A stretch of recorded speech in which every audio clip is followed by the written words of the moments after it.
So today I'm going to start your insolvency. ठीक है, dissolution हमने करा लिया था, आज क्लास में भी मैंने क्वेश्चन किया था डिसोल्यूशन का. This time I am going to start insolvency.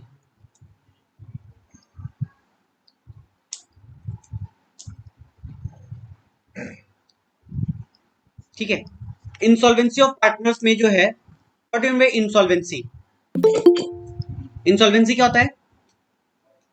When a person is unable to pay Yes, their debt. it means that whatever due amount is there to a person, हाँ, he is unable to pay those debts or those dues. Suppose that अगर मैंने किसी से 10 लाख रुपए उधार लिया है and मेरी कंडीशन ऐसी नहीं है कि मैं उसको पे कर सकता हूँ, तो it means that I am insolvent. But insolvent person जो डिक्लेयर होता है that is through the proper channel. ऐसा नहीं है कि मैं किसी से पैसा लेकर के मैं बोल दूंगी I am insolvent, I am unable to pay your debt. It should be from proper channel. हमको कोर्ट में अप्लाई करना पड़ेगा. फिर कोर्ट जो है एक अपॉइंट करेगी एक इंस्पेक्टर को, वो तुम्हारी एसेट्स एंड लायबिलिटीज को इंस्पेक्ट करेगा. तो तुम्हारी एसेट्स जो भी होंगे उनको देखेगा कि वो बेच करके हम जो ड्यूज है उसको पे कर सकते हैं कि नहीं कर सकते हैं. तो in that particular case, if the inspector satisfies himself with the condition, then he will submit his report to the court of law. Now the court of law will decide whether the person should be declared insolvent or not. Once the court has declared the insolvent, now no one can claim, yeah, no one can recover his dues from that particular person. Is it clear? Yes, sir. Yes, sir. Okay, so in case of partners, in case of partnership के case में क्या होता है? Suppose that 3 partners are there, A B and C. अब हमको पता है कि पार्टनरशिप में क्या होता है कि जो पार्टनर्स होते हैं they are the agents of each and everyone. Sorry, they are the agents of each other. ठीक है, तो इन दैट पर्टिकुलर केस अगर ए के पास, ए ने अगर कोई एक्ट ऐसा किया है तो that is legally binding on B and that is also legally binding on C. ठीक है, तो इसीलिए पार्टनरशिप में क्या होता है कि suppose that if any partner out of A B and C, suppose that C जो है he becomes insolvent, he becomes insolvent.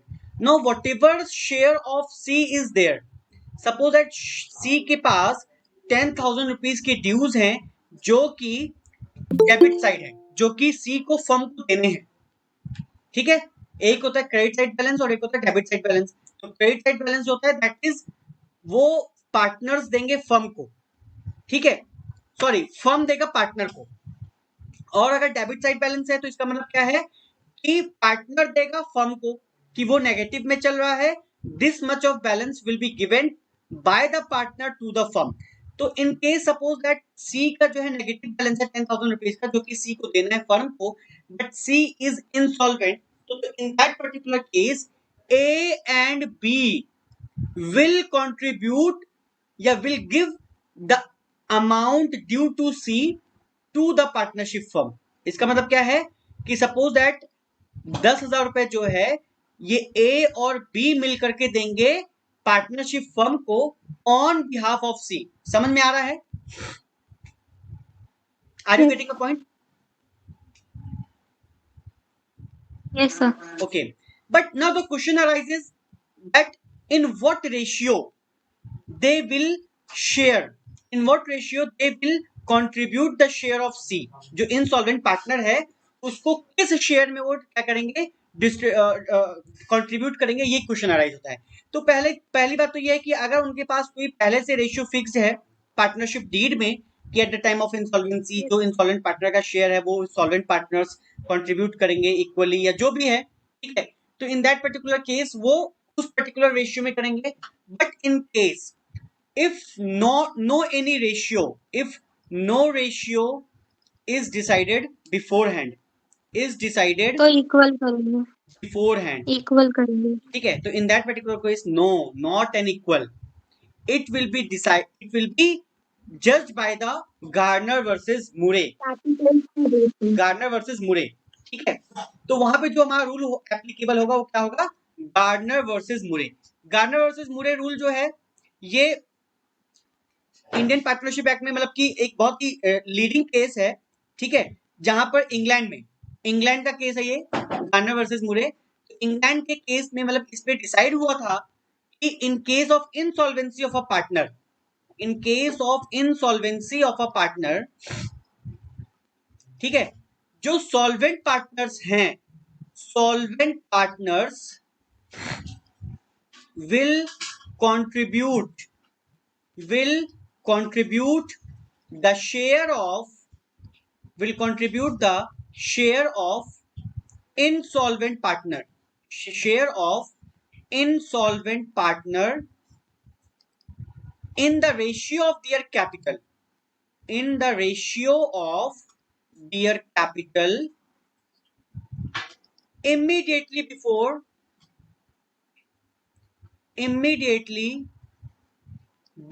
the dissolution immediately before the dissolution। इसका मतलब क्या है कि डिसोल्यूशन से पहले पहले, डिसोल्यूशन हो गया उससे पहले पहले जो उनका कैपिटल रेशियो है, उस कैपिटल रेशियो में हम क्या करेंगे, कंट्रीब्यूट करेंगे उस कैपिटल रेशियो में। तो सबसे पहले हमारा काम होता है कि कैपिटल रेशियो फाइंड आउट करना। सबसे पहला हमारा काम क्या है, कैपिटल रेशियो को फाइंड आउट करना। अब कैपिटल रेशियो कैसे फाइंड आउट करेंगे, तो उसमें भी हमको पता है, आपको पता है कि दो तरीके के कैपिटल होते हैं, एक होता है फिक्स कैपिटल और दूसरा क्या होता है, फ्लक्चुएटिंग कैपिटल। फ्लक्चुएटिंग। ठीक है, फिक्स्ड एंड फ्लक्चुएटिंग कैपिटल। तो देखो फिक्स कैपिटल में क्या होता है, जब हम फिक्स कैपिटल मेथड से हम बनाते हैं तो इन दैट पर्टिकुलर केस हमारे पास दो अकाउंट बनते हैं। कौन कौन से अकाउंट बनते हैं, करंट अकाउंट और capital very account. Good, capital account and current account. ठीक है, capital account and current account. तो जब हम करंट अकाउंट बनाते हैं तो इन दैट पर्टिकुलर केस हम करंट अकाउंट का बैलेंस सीडी ट्रांसफर करते हैं। ठीक है, क्योंकि उसमें दो अकाउंट दिया होता है, हम लिखते हैं बाई बैलेंस सीडी या to balance B, sorry by balance BD या to balance BD as the case में बी। ठीक है, उसके बाद हमारा जो है, जो रियलाइजेशन का प्रॉफिट है, जो रियलाइजेशन का प्रॉफिट है, पहले तो प्रॉफिट एंड लॉस अकाउंट जो भी है, जो हमारे पास reserves and surplus, profit and loss account जो भी बैलेंस शीट में दिया है उसको हम डिस्ट्रीब्यूट करेंगे और हम यहाँ पर क्या लिखेंगे, बाई रियलाइजेशन अकाउंट। अगर प्रॉफिट है तो मतलब रियलाइजेशन पे का प्रॉफिट वो डिस्ट्रीब्यूट करते हैं अमंग द पार्टनर्स। अब तुम लोग कह रहे होगे सर ये तो आप गलत बता रहे हो, फ्लक्चुएटिंग कैपिटल फिक्स कैपिटल हम क्या करते हैं, कैपिटल अकाउंट ओपन करते हैं, उसमें टू बैलेंस बीडी और बाई बैलेंस बीडी लिख के उसको छोड़ देते हैं, बाकी जितनी भी चीजें होती हैं वो करंट अकाउंट में ट्रांसफर करते हैं। तो वो हम तब करते हैं जब हमारा नॉर्मली एडमिशन रिटायरमेंट का केस होता था, तब हम करते थे। जब हमारा इंसॉल्वेंसी होता है तो उस केस में कैपिटल अकाउंट ओपन करते हैं, उसमें हम बैलेंस बीडी या बैलेंस सीडी जो भी होता है उसको, सॉरी करंट अकाउंट, ये हमारा क्या है, करंट अकाउंट है। ठीक है, करंट अकाउंट ओपन करते हैं, उसमें हम सारी चीजें जो कैपिटल में चेंजेस लाते हैं, जैसे बैलेंस बीडी, उसके बाद प्रॉफिट एंड लॉस अकाउंट का बैलेंस, उसके बाद रियलाइजेशन का बैलेंस। ठीक है, और अगर रियलाइजेशन पे लॉस है तो उसको हम डेबिट साइड ट्रांसफर करेंगे। ठीक है, तो ये हमारा क्या आएगा, इसको हम ट्रांसफर करके जो इसका बैलेंस है that would be transfer to the capital account. जो इसका बैलेंस आएगा उसको हम कहां पर ट्रांसफर करेंगे, कैपिटल अकाउंट में ट्रांसफर कर देंगे। ठीक है, यहाँ पे ये हमारा बैलेंसिंग फिगर है, जो भी बैलेंसिंग फिगर आएगा उसको हम कहां पे ट्रांसफर करेंगे, कैपिटल अकाउंट में ट्रांसफर करेंगे। अब हम बनाएंगे कैपिटल अकाउंट, पहले इसको अच्छे समझेंगे हम। अब हम क्या बनाएंगे, कैपिटल अकाउंट बनाएंगे। कैपिटल अकाउंट में तो सबसे पहले तो हम बैलेंस बीडी लिखेंगे, जो हमारा बैलेंस दिया होगा बैलेंस शीट में उसको लिखेंगे। उसके बाद ये जो करंट अकाउंट का बैलेंस है इसको हम कहां पे ट्रांसफर करेंगे, यहां पर बाय करंट अकाउंट, क्योंकि करंट अकाउंट में कैपिटल अकाउंट को डेबिट किया है, तो करंट अकाउंट में कैपिटल अकाउंट को, सॉरी कैपिटल अकाउंट में करंट अकाउंट को क्या करेंगे, क्रेडिट करेंगे। ठीक है, एज द केस में बी। अब उसके बाद हमारा क्या है, जो रियलाइजेशन अकाउंट में जैसे हम करते हैं ना, पार्टनर्स ने बिल्डिंग परचेज कर दी या पार्टनर्स ने लायबिलिटीज पे कर दी, तो वो हम यहाँ पर ट्रांसफर करेंगे टू रियलाइजेशन या by realisation as the case में भी। अभी एक एग्जांपल लेकर हम एक्सप्लेन करेंगे इसको। ठीक है, अब देखो इसमें क्या करते हैं, हम रेशियो कैलकुलेट करेंगे। रेशियो कौन सा होगा, रेशियो कौन सा होगा, जो कैपिटल से वो Yes, निकालेंगे। जो कैपिटल से हम निकालेंगे। ठीक है, तो कैपिटल अकाउंट का जो रेशियो होगा, जो बिफोर रियलाइजेशन होगा, मतलब इसमें क्या होता है कि जो हमारा कैपिटल होता है, as the capitals are fix, जो भी डिफिशिएंसी है पार्टनर की on the basis of the fixed capital balances. ठीक है, तो ये जो फिक्स कैपिटल अकाउंट का बैलेंस होगा इस कैपिटल अकाउंट के बैलेंस के बेसिस पर, क्योंकि फिक्स कैपिटल है तो फिक्स कैपिटल में कैपिटल विल बी फिक्स, तो वहां पर हमको जो फिक्स कैपिटल अकाउंट का जो कैपिटल अकाउंट का बैलेंस आएगा उस बेसिस पे हम क्या करेंगे, हम इंट्रोड्यूस मतलब इंसॉल्वेंट पार्टनर्स का जो शेयर है उसको कंट्रीब्यूट करेंगे। अभी एक एग्जांपल लेके मैं एक्सप्लेन करूंगा तो शायद आपको और अच्छे समझ में आ जाएगा। अब बात आती है फ्लक्चुएटिंग कैपिटल में, इसको अच्छे समझो। फ्लक्चुएटिंग कैपिटल, फ्लक्चुएटिंग कैपिटल में हम क्या करते हैं, हम एक ही अकाउंट बनाते हैं कैपिटल अकाउंट, ठीक है, एक ही अकाउंट बनाते हैं कैपिटल अकाउंट। हमने यहाँ पे बाई बैलेंस सीडी ट्रांसफर कर दिया जो कैपिटल अकाउंट का बैलेंस है, हमने जनरल रिजर्व ट्रांसफर कर दिया, ठीक है, हमने और भी जो भी रिजर्व थे प्रॉफिट एंड लॉस अकाउंट वगैरह था ये हमने ट्रांसफर कर दिया, ठीक है। अब जो रियलाइजेशन लॉस है, सपोज दैट रियलाइजेशन हमारा लॉस है, टू रियलाइजेशन लॉस, ठीक है, लॉस ट्रांसफर किया कैपिटल अकाउंट में। अब इस इफेक्ट को नलिफाई करने के लिए हम क्या करते हैं, जितना लॉस है, जो लॉस है उतने के बराबर का हम क्या करेंगे, कैश को इंट्रोड्यूस करेंगे, तो by cash. Suppose that B जो है वो इनसॉल्वेंट है और ए जो है वो सॉल्वेंट है, तो जो बी जो दोनों के बराबर का क्या कहते हैं कि जो सॉल्वेंट पार्टनर है वो पहले क्या करेगा, जो उसका लॉस है उतने के बराबर का वो क्या करेगा, पहले कैश को इंट्रोड्यूस करेगा ताकि इसको हम नलिफाई कर सके। ये दोनों देखो यहाँ पर ये डेबिट है, अगर 10 रुपए से डेबिट है तो हमने 10 रुपए का कैश इंट्रोड्यूस करके क्या किया, उसको नलिफाई कर दिया। अब हम इसको बैलेंस करके ए का जो है अकाउंट उसको बैलेंस करके हम क्या करेंगे, मतलब सपोज यहाँ पे तीन पार्टनर्स हैं, ठीक है, सी भी एक पार्टनर है, तो ए और सी इनका जो लॉस है इतने के बराबर का ए और सी जो है वो क्या करेंगे, कैश इंट्रोड्यूस करेंगे ताकि जो ए और सी के लॉस के बराबर का, क्योंकि हमको बिफोर रियलाइजेशन लेना है, तो रियलाइजेशन में जो लॉस हुआ है ये आफ्टर रियलाइजेशन हुआ है, तो इसको हमें बिफोर रियलाइजेशन बनाना है, तो दैट्स वाई जो लॉस हुआ है इसके बराबर का हमको क्या करना है, पहले कैश इंट्रोड्यूस करना है। जो सॉल्वेंट पार्टनर्स हैं they will introduce the cash equivalent to their share of loss in order to make the effect nullify. अब हमको क्या करेंगे, जो ए और सी का कैपिटल अकाउंट इसको बैलेंस करेंगे, जो भी बैलेंस करने के सपोज 10,000 और 5,000 आ रहा है तो ये जो होगा हमारा रेशियो बन जाएगा, ये हमारा क्या बन जाएगा, रेशियो बन जाएगा। एक छोटा सा एग्जांपल लेते हैं पहले और फिर समझने की कोशिश करते हैं, ठीक है। मैं ग्रुप में क्वेश्चन भेज रहा हूं उसको करने की कोशिश करते हैं पहले।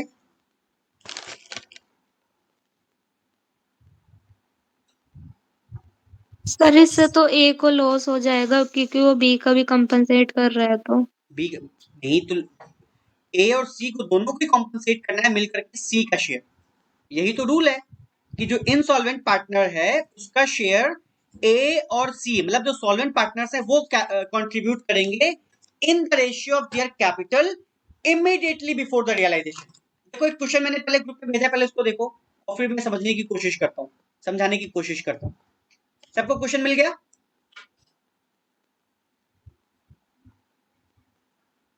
Yes, sir. ठीक है, इसमें कह रहा है okay A B and C are partners sharing profits and ratio. अच्छा सॉरी, ये तो सिंपल डिसोल्यूशन का केस है, सॉरी मैंने गलत क्वेश्चन भेज दिया है।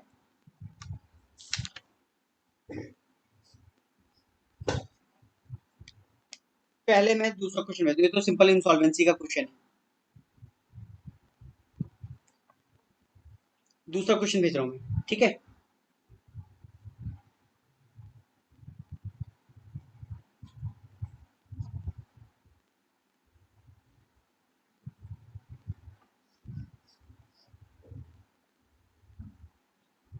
देखो क्वेश्चन पहुंचा, इसमें कह रहा है insolvency of a partner fluctuating capitals में है। The position of X Y and Z on June 30 was as follows, ठीक है। पर्टिकुलर्स में दिया है कैश, सन्ड्री एसेट्स, जेड्स capital, sundry creditors, X loan, X capital, Y's capital and profit and loss account दिया हुआ है। Profits and losses are shared in the ratio of 4:1:2. Z became insolvent and the firm was dissolved on the above date. Sundry assets realized itna. Sundry creditors are paid 60,000 in full settlement. Expenses amounted to rupees 8,000. assume the capitals are not fixed, close the books of the firm by opening necessary ledger account. तो यहाँ पर सबसे पहले आपको क्या करना है, और मैंने पहले बताया था कि आपको सारे अकाउंट्स एक साथ ओपन करने हैं, ठीक है। सारे अकाउंट हम एक साथ ओपन करेंगे फॉर योर सिंप्लिसिटी एंड ताकि क्वेश्चन अच्छे से सॉल्व हो सके।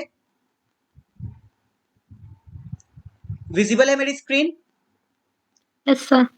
बहुत ज्यादा छोटी इतनी हो गई है? No sir.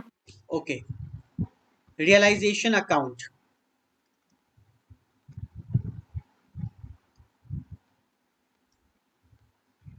ठीक है। और यहाँ पर हमको कैपिटल अकाउंट बनाना है। मैं यहाँ पे पार्टीशन कर देता हूँ स्क्रीन का। Capital account X Y Z, X Y and Z, X Y and Z, X Y and Z, ठीक है। और यहाँ पर हम बनाएंगे कैश अकाउंट, क्योंकि कैश दिया है तो हम कैश अकाउंट बनाएंगे। अब सबसे पहले तो हम क्या करें, सारी एसेट को ट्रांसफर कर लें। टू एसेट्स, सन्ड्री एसेट्स कितने के हैं, 1,70,000, ठीक है। Bye sundry creditors, bye sundry creditors कितने के हैं, 63,000 के हैं, ठीक है। अच्छा, कैश देखो, कैश कहाँ जाएगा, यहाँ पे आएगा कैश अकाउंट में, टू बैलेंस बीडी। समझ में आ रहा है? पहले हम क्या करेंगे, सारे आइटम जो बैलेंस शीट के हैं उनको हम ट्रांसफर करेंगे वो जहां जहां पे जाने हैं। फिर उसके बाद जेड कैपिटल अकाउंट है, देखो जेड की कैपिटल नेगेटिव की है तो to balance BD, to balance BD. Z की कैपिटल कितनी है नेगेटिव में, 78,000, ठीक है। अच्छा, अब एक्स लोन है तो एक्स लोन को हम क्या करेंगे, एक्स के कैपिटल में डाल दें।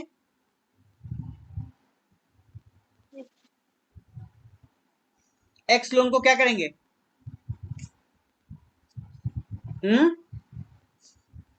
या तो लोन अकाउंट अलग से बना दो, या तो हम सिंपली क्या करेंगे, उसको पे कर देंगे, ठीक है। लोन अकाउंट या तो अलग से बना दो, या उसको कैपिटल में ट्रांसफर कर दो, या सिंपली उसको पे कर दो, जैसे भी करना है, ठीक है। तो हम यहाँ पे क्या करें, एक लोन अकाउंट बना लो अलग से। कैसे बनाओगे, x loan account, x loan account, loan account है तो लोन इज लायबिलिटी, तो बाय बैलेंस बीडी कितने का है, 40,000। अब इसको हम पे कर देंगे टू बैंक, हमने पे कर दिया है कितने का, 40,000, ठीक है। ये बैलेंस हो गया, सॉरी टू कैश, क्योंकि कैश अकाउंट में बना रहे हैं, टू कैश। अब कैश अकाउंट में क्या हो जाएगा, बाय एक्स लोन अकाउंट। हाँ, 40,000। इसको डायरेक्ट भी कर सकते थे लेकिन अकाउंट बना के करते तो ज्यादा बेटर है, ठीक है। एक्स लोन अकाउंट समझ में आ गया, अब इसको मैं बार बार नहीं दिखाऊंगा, ठीक है। अब यहाँ पर देखो, अब हमारा क्या है, एक्स कैपिटल वाई कैपिटल है तो by balance BD, by balance BD. X की कैपिटल कितनी है, 64,000, और वाई की कितनी है, 36,000। 36,000, okay, 36,000। Profit and loss account है तो that will be shared among the partners by profit and loss account, by profit and loss account कितना है, किस रेशियो में बटेगा, 4:1:2, 70,000 है तो 40, 10 और 20 यही आएगा,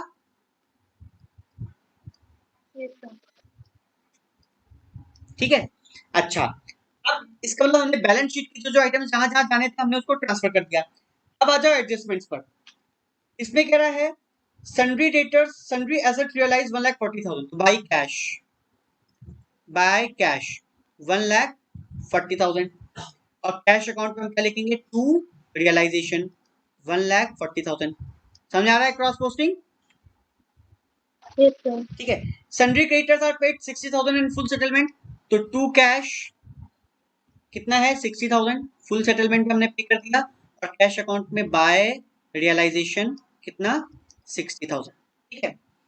एक्सपेंसेस अमाउंट टू ₹8,000, तो टू कैश ब्रैकेट में लिख सकते हो, एक्सपेंसेस कितने के हैं, 8,000, और यहाँ पर बाय रियलाइजेशन ब्रैकेट में लिख दो एक्सपेंसेस 8,000, ठीक है। अब कह रहा है इसको हम क्या करेंगे, बैलेंस करेंगे। रियलाइजेशन अकाउंट को बैलेंस करो, देखो जल्दी से, प्लीज जल्दी से बैलेंस करो। 1,40,000 प्लस 63 कितना हो गया, 2,03,000, कितना आ रहा है लॉस? 35,000 का लॉस आ रहा है।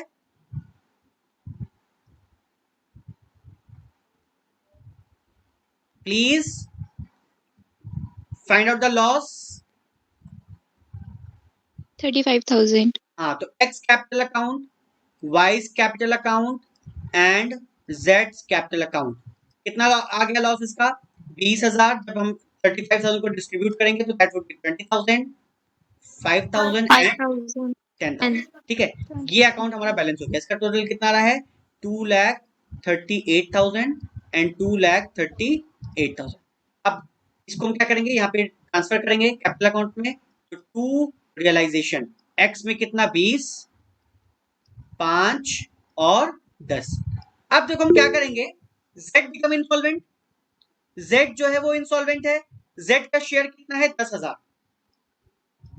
10,000 है। Now this 10,000 is contributed by X and Y. X and Y, okay मैं चार्ट लगा लेता हूं पहले।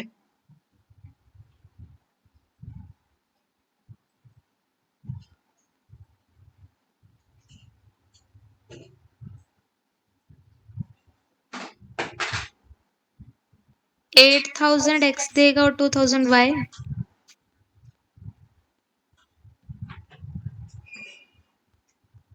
Wait, let me plug in my laptop.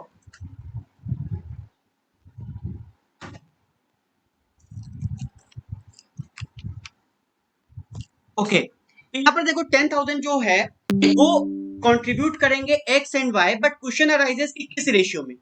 In what ratio? In what Capital. Ratio? हाँ, तो कैपिटल रेशियो तो है, but capital ratio before realisation. तो देखो जब रियलाइजेशन हुआ तब इनको लॉस हुआ। इसका मतलब ये जो लॉस आया ये आफ्टर रियलाइजेशन आया है। बाकी सारी चीजें जो है वो बिफोर रियलाइजेशन है। समझ में आ रहा है? बाकी जो चीजें हैं वो बिफोर रियलाइजेशन है। सिर्फ ये लॉस जो हमारे कैपिटल अकाउंट में आया है ये आफ्टर रियलाइजेशन है। तो कैपिटल रेशियो हम कैसे कैलकुलेट करेंगे? अगर हम लॉस को इंक्लूड कर देंगे तो वो तो हमारा आफ्टर रियलाइजेशन कैपिटल आ जाएगा। क्लास ले रहा है। Yes Neetu, Neetu please off your mic, mute yourself. Okay, तो यहां पर क्या है, सबसे पहले हम क्या करेंगे, जो सॉल्वेंट पार्टनर्स हैं इस इफेक्ट को नलिफाई करेंगे। तो इस इफेक्ट को नलिफाई करने के लिए क्या करेंगे, कैश को इंट्रोड्यूस करेंगे। 20,000 और 5,000। अब देखो ये दोनों साइड 20,000 और 20,000, 5,000 5,000 नलिफाई हो जाएगा ये। Are you getting the point? तो Yes, यहाँ sir. पर जो सॉल्वेंट पार्टनर्स हैं they will introduce the cash equivalent to their losses in order to nullify the effect. अब देखो क्या है, अब कैश इंट्रोड्यूस किया है तो पहले यहां पे लिख लो 2x कैपिटल अकाउंट और 2y कैपिटल अकाउंट। कितना है? 20,000 और 5,000। अब देखो, अब इन दोनों की कैपिटल अकाउंट को बैलेंस करो तो कितना आ रहा है? 64,000 प्लस 40,000 प्लस 20,000 माइनस 20,000, कितना आ गया? 1,04,000। ठीक है, 1,04,000 आ रहा है। और बी वाई का कितना आ रहा है? 36 प्लस 10 46 और प्लस 5 51,000 माइनस 5,000 तो 46,000। तो ये आ गया इनका कैपिटल रेशियो। ये आ गया इनका क्या? Capital ratio. समझ आ रहा है? तो कैपिटल रेशियो वुड बी कितना आ जाएगा? 104:46। इसको और सिंप्लीफाई करना चाहते हो तो कर सकते हो। This is the capital ratio. समझ में आ रहा है कि नहीं आ रहा है आप सबको? Yes, sir. तो इस कैपिटल रेशियो में क्या है, वो ये जो 10,000 रुपीज है जो कि जेड का शेयर है आ रहा है, लॉ मतलब सॉरी, अब देखना है जेड को देना कितना है। अब देखो जेड को देना कितना है, टोटल करो जेड का 20,000 माइनस 78 प्लस मतलब 68,000 नेगेटिव में है। 68,000 जो है जेड नेगेटिव में है, जो कि जेड को देना है, क्योंकि यहाँ पे हम लिखेंगे ना बाई कैश देना होता जेड को 68,000, लेकिन वो दे नहीं पाएगा क्योंकि ही बिकम इंसॉल्वेंट। तो अब क्या करेंगे, एक्स और वाई जो है वो क्या करेंगे, अपनी कैपिटल अकाउंट से देंगे, तो by X capital account and by Y's capital account कितना है,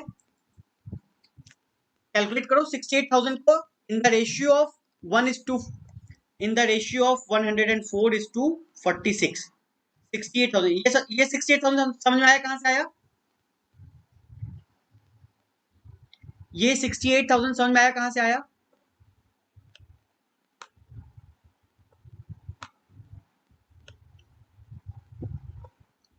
are you getting my point? Yes sir.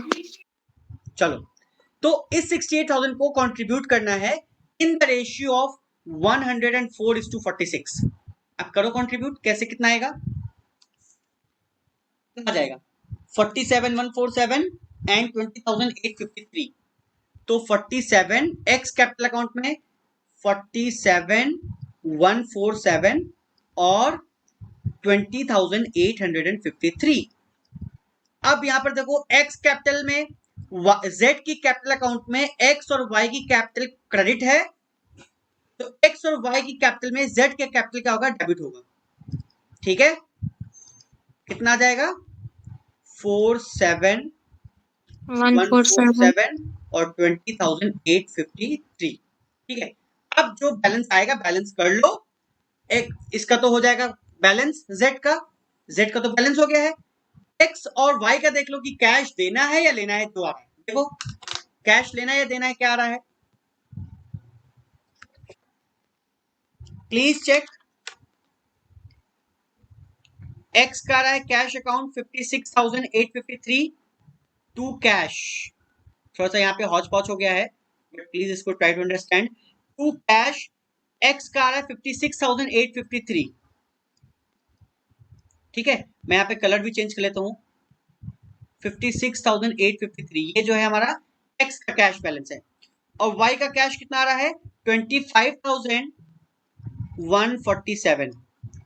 अब देखो ये दोनों अकाउंट, तीनों का अकाउंट क्या है, टैली करेगा।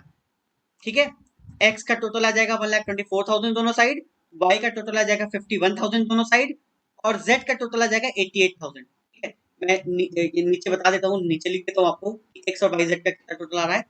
एक्स का जो टोटल आएगा वो आएगा 1,24,000 दोनों साइड का डेबिट एंड क्रेडिट, वाई का जो आएगा 51,000 आएगा डेबिट एंड क्रेडिट, और जेड का कितना आएगा 88,000 डेबिट एंड क्रेडिट। एक बार इसको प्लीज चेक कर लेना आप। ठीक है, और कैश अकाउंट में देखो, अब यहाँ पर देखो एक्स एंड वाई को पेमेंट हुई है टू कैश, तो यहाँ पर by x capital account cross posting, समझ में आ रहा है ना, टू कैश मतलब एक्स और वाई की कैपिटल अकाउंट में कैश को डेबिट किया है, तो कैश अकाउंट में एक्स और वाई को क्या करेंगे, क्रेडिट करेंगे बाय वाइज कैपिटल, कितना 56,853 और 25,147।